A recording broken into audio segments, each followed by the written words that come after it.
Yo al presidente le tengo una cierta estima y no veo que haya ninguna prejuicio personal ni nada parecido. Al contrario, le regalé mi estructura económica de España y me contestó con una carta muy correcta y muy cordial. Mañana comienza por fin el debate de la moción de censura presentada por el partido político Vox contra el gobierno de don Pedro Sánchez, en la que se propone como candidato alternativo a don Ramón Tamames. Durante este periodo hemos visto una competición entre medios de comunicación por ver quién criticaba más la moción, si los medios afines al gobierno o los medios afines al Partido Popular, aunque yo creo que ganan estos últimos. La cuestión, esta moción de censura es una astracanada, porque las mociones de censura en España son constructivas, con candidato a la presidencia del gobierno y programa de gobierno.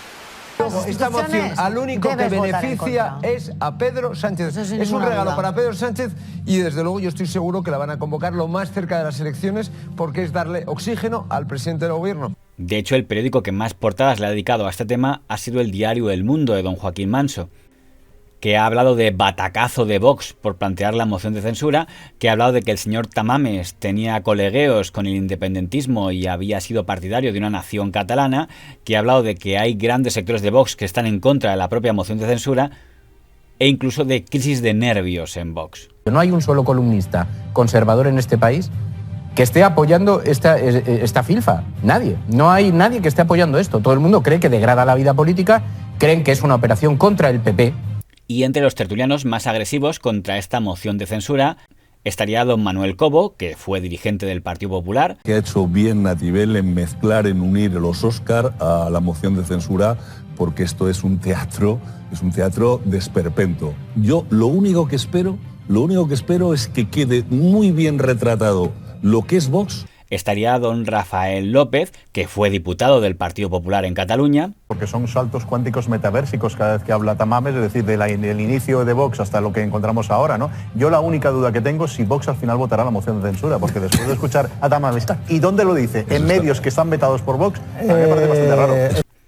Y mención especial a don Carlos Cuesta, el adjunto a la dirección de Libertad Digital, que probablemente es el grupo que más se ha movilizado contra la moción de censura, coincidiendo con las críticas de la presidenta de Madrid, doña Isabel Díaz Ayuso. Necesaria moción de censura que va a ser un señuelo contra el Partido Popular en los próximos meses. Y no creo que sea casualidad. De hecho, el propio señor Cuesta, cuando arremetía contra Vox, incluía entre sus crímenes que no hubieran apoyado los presupuestos de la señora Díaz Ayuso. Claro, o sea, Tamames ha tenido un último periplo en su etapa y él ha evolucionado mucho ideológicamente, pero ha tenido un último periplo en el que es verdad que ha aparecido en medios que a Vox le resultan simpáticos. Pero Tamames apareciendo en esos medios no significa que Tamames haya cambiado. Y Tamames, efectivamente, como dice María, piensa lo que piensa. Y aquí hay un problema de coherencia absoluto. Y por mucho que ahora Vox se enfade con determinados medios de comunicación y por mucho que brame, aquí hay un problema de coherencia. Porque tú no puedes hacer un discurso en la Comunidad de Madrid diciendo Ayuso es lo peor, no le podemos aportar nada, no le podemos ayudar. No le podemos aprobar presupuestos. Le tenemos que tumbar los presupuestos, le tenemos que tumbar determinados incentivos para atracción de empresas. En el Ayuntamiento de Madrid nos tenemos que cargar el desarrollo de toda la zona norte, porque eso va en contra de la urbanización, y ahora presentas para que sea votado no como alcalde de Madrid, ni como presidente de la Comunidad de Madrid, sino como presidente de España, porque eso es lo que dice la moción de censura, un señor que te dice que qué oportunidades se desaprovechó en el golpe separatista del 1 para haber reconocido a Cataluña como nación. Uno, que el aborto era una solución para los niños síndrome Down. Que el modelo federal es una cuestión que se tiene que explotar. Recuerdo que es un partido Vox que va en contra de las comunidades autónomas. Oye, que me parece muy defendible, pero entonces no puedes apostar por un candidato que te dice que extendamos el modelo federal. Que te ha dicho que el problema que tiene Vox es el abuso del uso de la bandera. Vamos a ver, pero ¿de veras va en serio que a Ayuso no le puedes ayudar en la Comunidad de Madrid? Y le tienes que torpedear a Almeida. Tienes que pararlo, pero Carlos. presentas como candidato para la presidencia de España a Tamames. O sea, vamos a ver. Creo que nunca había visto al señor Chema Crespo ni a la señora Fallarás disfrutar tanto de una intervención del señor Cuesta. Pero evidentemente hay un problema de coherencia tal que a ver cómo lo vendes. ¿Cómo lo vendes? Lo que hay es un problema de hondura y de recorrido intelectual. No. Un punto desafortunado para el señor Tamames fue que el diario.es, el digital de don Ignacio Escolar, difundió su discurso la semana pasada, aunque el señor Tamames no parecía tener claro quién estaba detrás del diario.es. Que se ha filtrado en una emisora o en una radio, creo que es radioemisora también, que mi discurso del día 21. No hay el que diario traidor. No es Federico, es el diario. ¿El diario es quién es? Diario.es, sí, los podemitas, sí. ¿Son Federico? No, Federico es punto diario. Esto es diario.es. Diario.es. ¿Lo están publicando? Es un... España se asemeja a una autocracia absorbente. Bueno, pues este es el titular. La frase se recuerda a alguna cosa, sí. Consta de 31 páginas. 31 páginas. ¿Cuántas páginas? 31. Enterito, ¿no? La versión de hoy. La versión de hoy. ¿Estará penado? Pues podría ser. Sí, por derechos de autor. Bueno, no, pero no aquí, sino el que lo haya filtrado. Claro, el que lo haya filtrado y que lo haya publicado sin permiso. Esto es una entrevista en Capital Radio, una radio económica de Luis Vicente Muñoz, y le dicen, oye, que se ha filtrado su discurso, lo ha publicado el diario.es. Y dice, ¿cómo? Pero si mi discurso solo tenían 3 personas. Dice, ¿qué es eso? ¿Quién lo ha publicado? El diario.es. Digo, ¿eso qué es, Federico? Supongo porque está confundiendo el diario.es con Es Radio. Es Radio. Y dice, no, Podemitas, tal. Y dice, eso será ilegal, ¿no? Por derechos de autor. Esperen que salga, que voy a llamar. A mí, esa secuencia me resultó muy entrañable, pero no sé ni cómo calificarla. Yo no sé quién es. ¿No lo sabe usted? Pues sí, yo ya se lo explicaré después. Bueno, pero como nuestra primera... ¿Me dejáis que salga un momento a llamar por teléfono? Vaya usted fuera a llamar por teléfono. Queda usted perdonado por el... Le ha chafado el discurso. Yo siento el spoiler. Pero está cambiando, va a incorporar algunas cositas. Bueno, el spoiler al que luego incorporarán algunas cositas. A ver. En fin, digo, como primera... ¿Qué hemos dicho aquí muchas veces? Esa frase de que decía una persona que yo conozco cuando dijo, yo cuando cumpla 60 años haré y diré lo que me dé la gana. Pues este tío está en el salón de su casa prácticamente. Entonces, vamos, le falta quitarse el cinturón y abrirse el pantalón y tumbarse así tranquilamente. Es decir, bueno, y quedarse en camiseta. Le da igual, o sea, él dice, ¿qué está pasando esto? Pues voy a ver qué pasa. Pero si con la edad que tiene, es que se la tiene que sudar todo. O sea, ¿tú crees que va a mirar las formas? Va a decir, la imagen que estoy dando, mi perfil, mi tal. ¿Qué han dicho? Bueno, intentaré mantener la compostura, me inventaré algo, ¿no? ¿Qué coño? El tío reacciona de forma natural. Por eso, bueno, pues es entrañable a la vez que patético. ¿Sí? Que según su discurso de investidura, España es una autocracia. Es bastante llamativo que alguien que conoció perfectamente lo que es una autocracia, lo que es una dictadura, ahora diga que España lo es.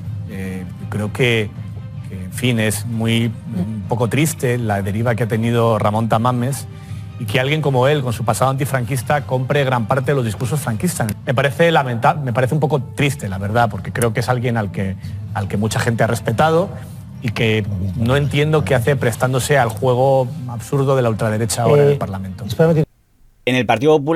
En el Partido Popular hubo un debate entre si debían votar no a la moción de censura o debían abstenerse. La posibilidad de votar sí ni siquiera se había planteado. Recordemos que el PSOE se abstuvo en la moción de censura que don Pablo Iglesias presentó al gobierno del señor Rajoy. Pero en cambio, don Pablo Casado, en la moción de censura de Vox del año 2020, sorprendió a todos votando no y uniendo sus votos con el PSOE para votar no al señor Abascal. Señor Sánchez, señor Abascal, señor Sánchez, no somos como ustedes, somos la fuerza tranquila de los españoles, sino contra el partido que le ha dado trabajo 15 años. Se llama ingratitud y deslealtad, profunda decepción personal. Que no esperaba para nada que esta fuera su intervención, pero lamento profundamente el ataque personal que usted ha desplegado hoy contra mí. Uno de los miembros de aquel equipo del señor Casado, que era el diputado don Pablo Montesinos, ahora es tertuliano y asegura que aquella moción de censura fue el día más feliz del equipo de don Pablo Casado por el aplauso mediático que recibieron. Yo viví la última moción de censura en el hemiciclo y es verdad que... Es como si lo echaras de menos. No, pero ¿sabes por qué lo digo? Porque fue unas 2 jornadas muy interesantes, no por nada, sino porque Pablo Casado ahí toma la decisión de dar el portazo definitivo a Vox y los días previos, la estrategia, esos momentos de la moción de censura en términos parlamentarios y en términos políticos fue muy interesante. Yo me quedo, entre otras cosas de la política, con esos 2 días en las Cortes Generales, porque además nos salió bastante bien en términos políticos y también mediáticos. Supongo que el éxito mediático del que habla es el hecho de que fue el único día que La Sexta y el diario El País hablaron bien del Partido Popular. Gracias, señor Casado. Podríamos calificar en estos momentos como de euforia en las filas del Partido Popular, en la bancada del Partido Popular. Atención porque Hoy hay un salto cualitativo, hoy es un antes y un después en la carrera política de Pablo Casado. Se ha desligado absolutamente de la extrema derecha y ha hecho un análisis, un diagnóstico de Vox absolutamente implacable. Ignacio Escolar, tu titular hasta ahora. Me ha parecido un discurso bastante bueno en lo formal y en el fondo. Me parece que esto es lo que esperábamos muchas personas de un partido que se dice conservador, europeo, moderado, centrista.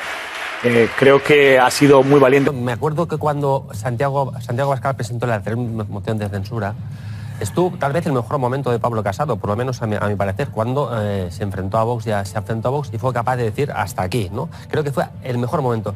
Lo cual admite una reflexión, que digan que el día más feliz de aquel equipo fue el día que El País y La Sexta hablaron bien de ellos. En términos políticos y también mediáticos. De todos modos, de ese equipo ya queda muy poco. El señor Montesinos ya había dimitido como diputado, don Pablo Casado ya había dimitido como diputado. Lo mejor es que dé un paso al lado para dejar mi escaño en el Congreso de los Diputados. El señor Casero había dimitido como diputado, en su caso por una imputación, y el jueves pasado, don Teodoro García Egea, que era el único que quedaba de este equipo, también dimitió como diputado, según él no tenía nada que ver. Hoy les he convocado aquí porque hoy es mi último pleno. He sido fiel a mis principios. Eso quizás es lo más importante que yo me llevo de mi actividad política. Con lo cual, todo parece indicar que el Partido Popular se abstendrá.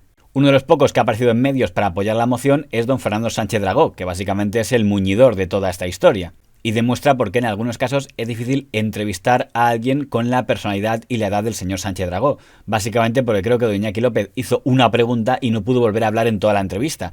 Mira, aquí precisamente me pilláis releyendo este libro sobre la generación del 56. Y aquí viene la lista de estos nombres que yo acabo de citar y otros muchos. Bueno, entonces, efectivamente, a mí me pareció un candidato primus inter pares por encima de las partes y además un representante de la sociedad no adscrito a ningún partido político. Fernando. Porque la democracia, la vida parlamentaria, todo esto está en España secuestrada, absoluida, digamos, por los partidos políticos. Y al fin y al cabo son clubs privados de opinión. Una cuestión, que Fernando. tener mayor o menor número de seguidores, pero que son clubs privados de opinión. Y hora es de que alguien independiente tomara la palabra. De hecho, daba algo de pena escuchar al señor Iñaki López intentando hacer una pregunta ante un Sánchez Dragó que no paraba de hablar. En esta moción de censura. Entonces, les pareció correcta este planteamiento. Me preguntaron, ¿tú crees que él aceptará? Hombre, yo conozco a Ramón desde hace muchos años, hemos mantenido nuestra amistad, son lazos muy fuertes los que se crearon en la cárcel de Carabanchel en aquella época. Entonces dije, hombre, no lo sé, habrá que preguntárselo, pero conociéndolo yo creo que aceptará. Él es un político cuya carrera política ha visto interrumpida, truncada en varias ocasiones con anterioridad por circunstancias que no viene al caso mencionar, y entonces me dijeron, bueno, tú se lo propondrías, y yo dije, ¿por qué no? Entonces me fui a casa, cuando terminó la comida, agarré el teléfono, en fin, este mismo telefonito que tengo aquí, porque no tengo ni siquiera un smartphone, le llamé e inmediatamente aceptó negociar. Entonces a partir de ahí se inició, como era natural, un proceso de negociación entre las dos partes implicadas. Ramón Tamames por un lado y Vox por otro. Una serie de reuniones, yo asistí a las primeras reuniones, más bien como convidado de piedra, escuchando lo que allí se decía. Entonces, bueno, se trataba naturalmente de ver si las posiciones eran más o menos coincidentes. Más que coincidentes, eran compatibles entre sí. Si las ideas propias de Ramón Tamames eran compatibles con las ideas de Vox. Y bueno, efectivamente, hubo algunas diferencias que se fueron limando poco a poco y al fin hemos llegado, bueno, a este acuerdo por el cual va a ser Santiago Abascal el que va a presentar la moción de censura y Ramón Tamames el que va a presentar. Y amigo espectador, me resulta interesante ver al señor de la transición viendo, porque además creo que su lenguaje no va a ser amigo de Otegi y tal. Ahora bien, a nivel Vox, ¿lo rentabilizarán electoralmente? ¿No te das cuenta que se está hablando de la moción de censura, de una moción de censura que no va a ir a ningún lado, que es un payasismo total? Pero si el problema es que mientras estamos con estas estupideces y estas tonterías, esto es una distracción porque no se hablan de las cosas que nos importan, no se habla de las hipotecas que suben, no se habla de la luz, del gas, es que del estamos trabajo, en campaña de la electoral, sanidad. no lo dicen, pero es evidente que estamos en campaña electoral. Pero es lamentable, pero lo peor de todo es que esto nos lo comemos y que los ciudadanos no vamos a hacer algo para parar este circo. A mí es lo que me cabrea mucho. Mira, voy a hacer mi denuncia particular. Esto es solo. Ya, aprovecho este altavoz. Sí, lo siento, soy un quejica, me da igual. Estoy hasta las narices de la subida del Euribor y de las hipotecas. Y te digo una cosa, me he llegado, y mira, Fran, como no estamos monetizados, lo puedo decir, a ver si me dicen algo. Iberdrola me ha cascado una factura de gas, escucha, de los últimos 2 meses por 900 y pico euros. ¿Tú sabes lo que es eso? Un 20 a 20 céntimos el kilovatio. Naturgy, que no es una ONG ni mucho menos, lo cobra 6 céntimos. ¿Pero qué me están tangando aquí la pasta? Esto es un robo y es una estafa, pero no. Vamos a hablar de que hay un anciano, un viejales ahí, que si va a hablar en el Congreso, que si no sé qué, que si de pronto es el... De verdad, es que me revienta. Y no estamos hablando de lo importante. Y yo estoy palmando pasta cada día que pasa. Cada día que pasa palmo pasta. Pero nadie me habla de eso. Me hablan de que hay un abuelo que va aquí a hacer una moción de censura. Y algunos dirán, Vicente, es que ese viejo, es que ese abuelo, a lo mejor si la moción de censura funcionara, pues bajaría el gas y la luz y las hipotecas y no sé qué. Y tú me haces creer que Vox o el PP va a hacer que esto cambie. Pero si ya está, pero si no hay más. Es que ya me estoy cabreando con ese tema. Si no íbamos a hablar de política. Pero sí, bueno. pero es igual, porque lo pienso dejar. La extrema derecha tiende a desprestigiar las instituciones, la extrema izquierda también, ¿no? Para acabar con el sistema. Vox tiene un punto antisistema y yo creo que han elegido a Ramón Tamames sencillamente para desprestigiar el Parlamento, para desprestigiar el sistema político español y para desprestigiar a las Cortes. Espero que se desprestigien a sí mismos al final.